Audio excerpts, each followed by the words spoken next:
Ryan Reynolds here from Mint Mobile. I don't know if you knew this, but anyone can get the same premium wireless for $15 a month plan that I've been enjoying. It's not just for celebrities. So do like I did and have one of your assistants switch you to Mint Mobile today.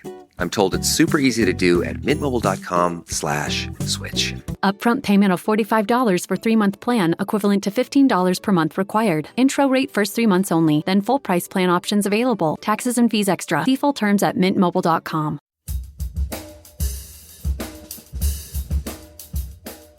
I assure you that today's doctors are more ethical than their fathers or their grandfathers or their great-grandfathers.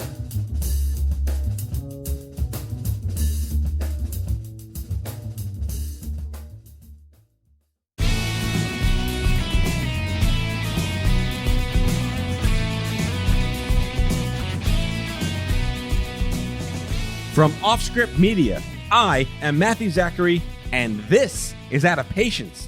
On today's show, Michael Millenson, one of the original agitators of the status quo of healthcare. He's a friend, mentor, and someone I've constantly and consistently been referring to as the older, angrier, and more sagacious version of me. His activism over the course of the past 20 years has paved the way for advocates like me to grow our bully pulpits, and his book, Demanding Medical Excellence, is a template for what should be happening with our healthcare system, but is regrettably not.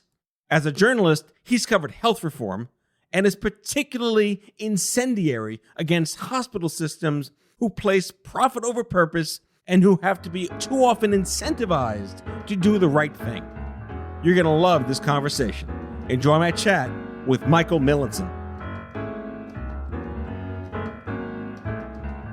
You know, I want to talk about how you're like the angrier older me, and how does that work? And we could start with that. You know, I had a great compliment this week. Speaking of that, is that I was talking to a potential client in one of the patient safety, infection control realm, and of course I started being rather passionate. And later, this young nurse who was on there in her 30s wrote me and said, "I want to be you when I grow up." Yeah, honestly, you've been such a pioneer of your activism. You have been agitating against the status quo. You've been doing what you're doing for way more than 20 years. I'm barely in this 15. Like I'm a sophomore when you're like a postgraduate student. I have to tell you, I hate talking about patient safety. I truly hate it. It makes me upset. It makes me feel moral distress. But the moral distress is because the physician community ignores the problem, and the patient activists spend all their time working within the system. God bless them. And rather than people saying right out loud, who have the standing, people who've been hurt, say, look, you are not trying to prevent people from being hurt. It just becomes sort of coated in bureaucracy and in euphemism. But why did that become the hill to die on for you? There are so many things to be angry about and want to rally against. Where did that become the one thing you're pinning on the wall? So when I went from journalism to writing a book, I had been writing about healthcare for over a decade and thought I knew what I was doing and knew all about doctors. And I was going to write a book talking about all the wonderful things doctors and hospitals were doing, using computers and using all sorts of other kinds of things, information to make care better and safer. And the first hospital that I went to, now that I'm a researcher and not a reporter and people actually talk to me, the physician who was the head of infectious disease talked about a way that they had found to reduce surgical infections by giving people an antibiotic before surgery. And he told me about how a senior official of the hospital came to him and said, "That's great, but you have totally screwed up our bottom line, because those antibiotics we give people after surgery when they have an infection and all the other things, we have a very high markup on, and now we don't do them anymore, and our budget is shot all to hell. Thank you very much." And over the course of many years, I have seen this kind of confrontation play out again and again and again. And these are nonprofit hospitals. These are university-affiliated hospitals. I had a woman say to me early on in my book that she had lied to her superiors and told them the Medicaid program was requiring software to prevent drug interactions that were hurting people. And they didn't require it at all, but that was the only way to get them to buy adverse drug reaction software. And so what frustrates me is that this kind of conduct, people who are our friends, our relatives, people we admire, who don't really mean to hurt anybody, but this is what they do, is not known to the public and persists and persists and persists, and people who are hurt and die. And I felt very disillusioned and appalled by this. And it persists. And it causes me that new term that doctors like to use when an insurance company or a drug company or a hospital administration does something wrong. It causes me moral distress. It causes me deep moral distress. There's our jargon term. I'm going to hit the jargon button. Right. And it causes me moral distress that the people who I admire, who are physicians, who see this, who know about this, don't write about it. They talk about it privately because they are in a hierarchical situation where doing so would hurt their careers or hurt their jobs or whatever. And so even though everyone knows that this is happening, hardly anyone, particularly the people who could stop it, talk about it publicly. And that causes me a lot of anguish because people die. I'm trying to write now about infection control post-COVID. And I came across an article, not in a healthcare publication, from Princeton. And what are these mathematicians from Princeton trying to do in an article in the Journal of the Proceedings of the National Academy of Science? What are they writing about? They're writing about a mathematical model they've tried to develop to incentivize hospitals to combat infections that they cause to their patients. Wait, let me stop you. Why would they need to be incentivized to do that? Shouldn't they be doing that anyway? That's what causes me the moral distress. Okay, there you go. That's exactly right. That's exactly right. Why should they be incentivized? And so you have articles that appear in the literature with titles for hospital administrators like, "Does patient safety pay?" And now, you know what? We've done the calculations, economists, and we think for some infections, it pays to prevent them. We have articles that appear that say you have to make a business case for infection prevention. We have articles that appear that say your business case for infection prevention is partly dependent upon the fact that if someone is not in one of the hospital beds with an infection, that hospital bed could be used more profitably by another patient because you're not paid as much for the infection as you are by someone else. Leaving aside, well, if the bed is empty anyway, what does that mean? This is all about profit. It's all about profit, and it's from nonprofits, and it's from well-respected hospitals, and it's from academic hospitals. And you know what? I completely agree that without a margin, there is no mission. But really, these are not super expensive kinds of things. And these are not hospitals that are safety net places that are waiting for their last nickel to arrive 6 months late from the Medicaid program. That's not what's involved here. It's a total lack of perspective. It's a lack of accountability by good people who have just lost their way. And the people who could call attention to this don't. Now, if I told you I discovered an article that was written to show how a for-profit hospital company could maximize its profits by not doing infection control, or an insurance company did it, that would be news, and that would be something all over the place, right? But these things are out in the open, and nobody writes about it, and it just causes me a lot of distress. And I feel that if nobody else is going to write about it, if nobody else is going to call it to the attention of someone somewhere, sometime, then I will.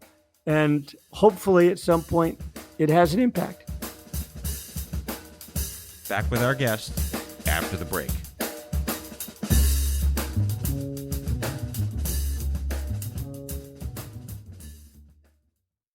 Craving your next action-packed adventure? Audible delivers thrills of every kind on your command, like Project Hail Mary by Andy Weir, where a lone astronaut must save humanity from extinction, narrated with stunning intensity by Ray Porter.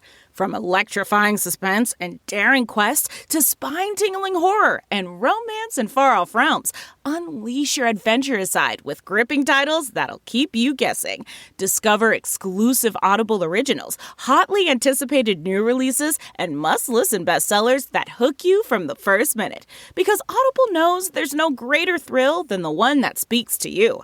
Discover what lies beyond the edge of your seat. Start your free 30-day trial at audible.com/WonderyUS. That's audible.com/WonderyUS.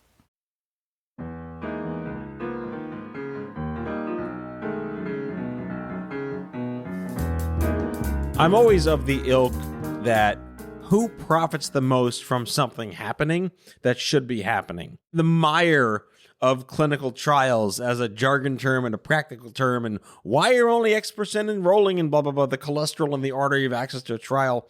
The question then becomes, wouldn't it be in the profitable interests of the companies making the trials to guarantee every patient eligible gets there? Yes, but why aren't we identifying not just who stands to profit, but what do we do to make the system work so they can profit? Because if they do profit, does it mean more patients get on the right drugs? So we're switching to what the drug companies do in research, which is an important topic, but a different topic. Before they leave the hospitals, they are good people trying to do the right thing who often willfully put on blinders. When it comes to clinical trials, that's a whole different issue, because clinical trials, there's a great deal of evidence that shows that there is corruption in clinical trials, in the sense that people do data dredging to try to show the best results. People sometimes don't design them well. The amount of money at stake with clinical trials is huge. The amount of money at stake in any individual hospital, for whether you hire a couple of people or whatever, is relatively minor, even though people tend to focus on it. The amount of money at stake on a new drug is millions and millions and maybe billions of dollars. And so you end up with profit-minded people trying to maximize profits.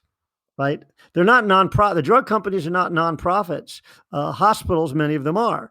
And so the issue with drug trials is the system is arcane. We need new drugs. We need patients to enroll in trials.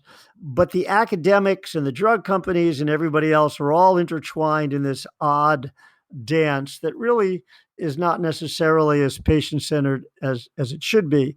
The good news is that there's been a lot more pressure from patient groups in just the last few years to be more open, to be more transparent, to be more patient-centered, to look at patients as something other than objects to be processed through a drug trial. So I'm quasi-optimistic that drug trials are getting more humanistic, more human-centered, but it's a small drop in the bucket compared to the larger picture. I mean, I'm still stuck on the whole hospitals have to be incentivized to do the right thing for patients. And it kind of flies in the face of, playing Pollyanna here. A little Hippocrates is not actually doing his job. And the reason I brought up the trial thing is, shouldn't hospitals be incentivized to do the right thing?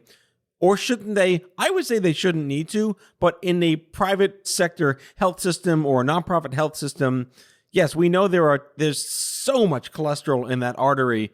Have you seen in 20 plus years of this railing against the system for all the right reasons, have you seen any examples of change and doing the right thing? Yes, but first I want to tell you an old joke you reminded me of that I hear from my parents about the little boy whose parents told him that they want him to be good. And he said, "I'll be good if you give me an extra quarter of my allowance." And his father was very indignant and said, "I want you to be good for nothing." Well played. So, should those hospital systems be good for nothing? Yes. Should there be a balance with the right incentives? Yes. Have things changed Well, yes, things have changed because the incentives are changing because we're now going to pay them for value. So now, instead of me being paid every time you come to the office, maybe I get paid for lowering your cholesterol. So all of a sudden, I'm prevention minded. And part of the other thing that's happened is there's more regulations and more transparency and more measurements and all the rest. So, yeah, the healthcare system is changing because the incentives have changed. But that is why it is changing, not because all of a sudden a great enlightenment happened. And once people get used to the change, that will be how we do things, right? And so the other thing that gets in the way with the healthcare system is the myth that our forefathers, the doctors who trained us, were great, noble people who were never influenced by profit. And it's the evil insurers and everybody else who's changing it. And this is what radicalized me also. I wrote about this in my book. I went back to the original sources. For all that I rail against the system, I assure you that today's doctors are more ethical than their fathers or their grandfathers or their great-grandfathers, the people coming out of school today. The only difference is that they're not taught what medicine was really like in the 1950s and the 1960s and the 1970s. When you have a doctor who is in his 60s and remembering his youth with the haze of nostalgia, everyone was a giant, everything was great. And it just isn't true. There is much more of a control today on unethical practices, on fee-for-service profiteering than there ever was. Are there different problems? Yes. Are there other problems that are ethical because of the insurance companies and because of the hospitals? Absolutely. But to take a look backwards and say that when doctors had unfettered autonomy, everything was ethical is simply untrue because, in fact, no senior doctor ever took a junior doctor aside and said, let me tell you about how much money I'm making by doing unnecessary procedures. Or let me tell you about how people die because we really don't care about safety here. That's not what happened, but that is what happened when you really look at it.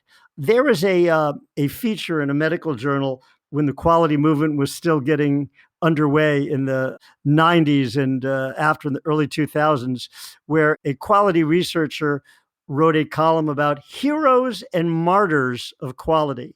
And I don't think they teach about the martyrs in medical school. I don't think they teach about the guys who recommended that evidence-based medicine be practiced and saw the referrals dry up and their colleagues shun them. And, that doesn't mean doctors are worse than anyone else. What it means is that doctors are no better than anyone else.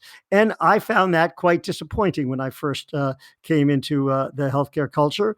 And later, I saw it simply as something that you have to accept, even if doctors in their medical journals always tell themselves that they're noble. And I don't want to generalize. Obviously, there are a lot of doctors I incredibly admire who I never knew existed, the people who fight this system, the people who do all the right things, the people who have made healthcare better and don't get recognized. There are people who have made their hospitals and healthcare systems incredibly better, but because it doesn't fit the narrative of, oh, look, I discovered a cure for cancer or a new antibiotic or something, nobody knows about them. The public doesn't know about the deaths avoided. It's kind of like masks, right? Dr. Fauci is talking about all the people we didn't kill because we wore masks, but nobody can see them. These heroes of healthcare quality, these physicians and nurses who are the heroes of healthcare quality, have saved thousands and tens of thousands, 100,000s of lives, but nobody knows that they weren't the victim of a medical error as a result of what these people did. Well, it also goes back to the prevention conundrum in the sense of we went so far on purpose because, science is all about preventing risk to the best of our objective abilities. I say, quote, only 26,000 people in New York died with whatever. But, if we hadn't done that, it would have been well into six figures. And that was for nothing. But you can't put the slinky back in the thing because you're already past the point of perception.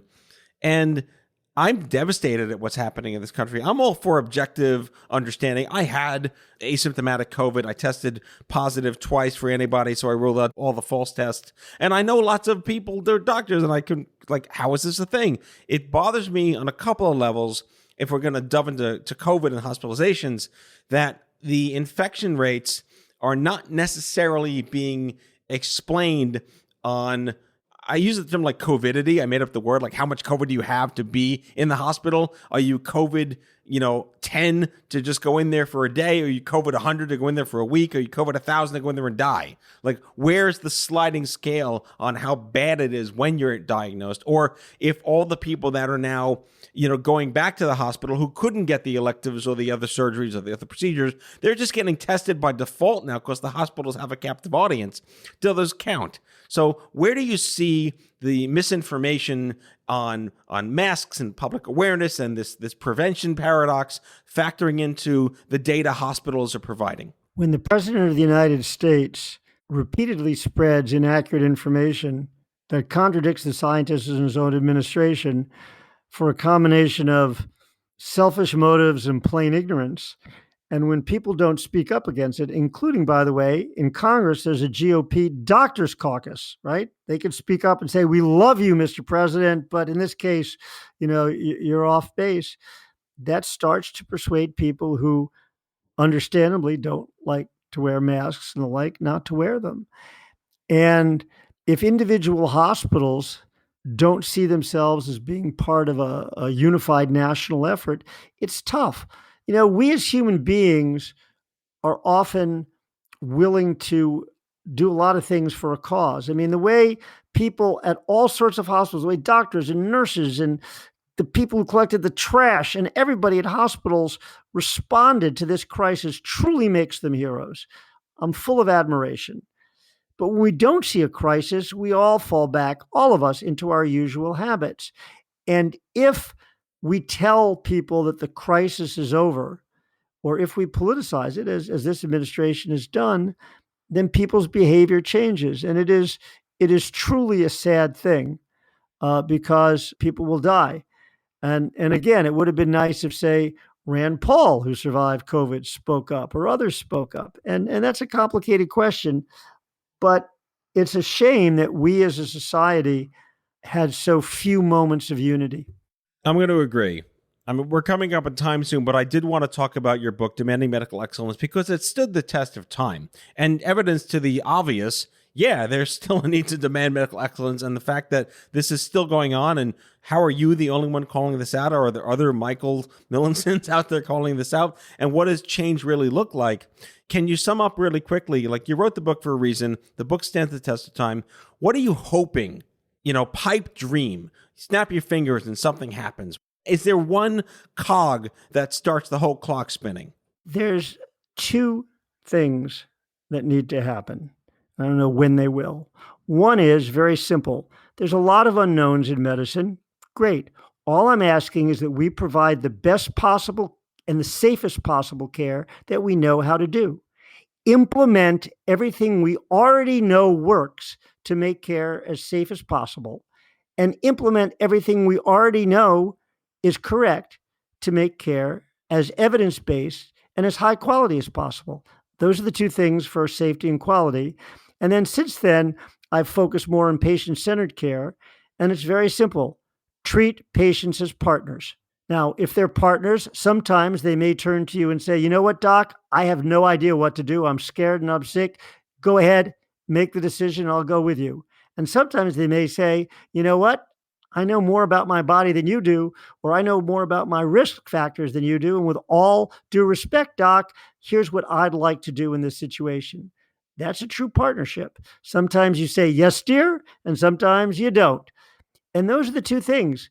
Cut away all the excuses. There is no excuse for our healthcare system, which prides itself on being science-based, not following the evidence and giving people the safest and highest quality care possible consistently all the time. It is not an economic issue. It is a cultural issue.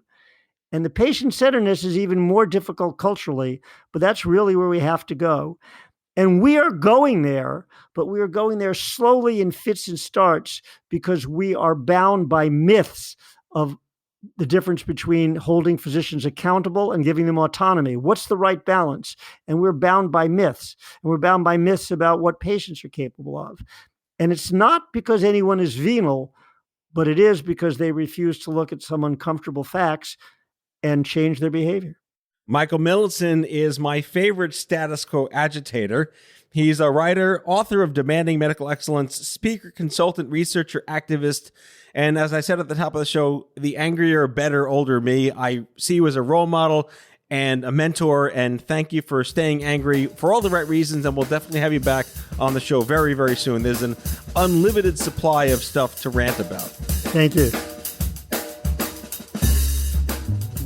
That's all for today, folks. If you like the show, be sure to subscribe, leave a review, follow us on social, and tell all your friends to listen. Out of Patience with Matthew Zachary is a product of Offscript Media. Our executive producer is Matthew Zachary. Our senior producers are Jen Horangeff and Andrew McDowell. Darren Tunn is our production intern. It is recorded, mixed, and edited by Matthew Zachary. Our theme music is by the Mike Van Allen Quintet and by Mara. For advertising and media inquiries, email media@offscript.com. Hit us up at contact@offscript.com to share comments, feedback, and make guest recommendations. For more information, visit offscript.com.